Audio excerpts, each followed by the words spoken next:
लोगों को माफ़ करना सीखें, उनके ऐप पर उनकी बुरी बातों के पीछे ना लगें, उनको जज मत करें।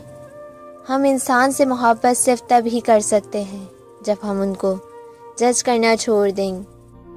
सो रब के बंदों को माफ़ कर दिया करें, बंदों का रब आपको भी उस बड़े दिन पर माफ़ कर देगा। हर कोई मारने के लिए पत्थर ही उठाता है, कुछ लोग ये काम लहजों से भी कर लेते। अमानत सिर्फ चीज़ या रकम की नहीं होती।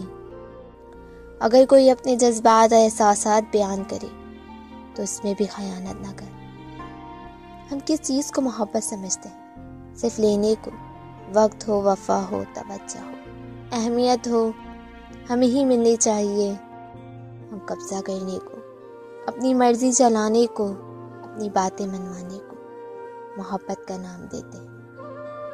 अगर अगला बंदा सर झुकाए रखे तो मोहब्बत है, वरना लापरवाह और बेवफा। मोहब्बत तो देने का नाम है, ना कि सिर्फ लेने का। दिलों में बुक्स के खाने न होते तो अपने लोग बेगाने न होते।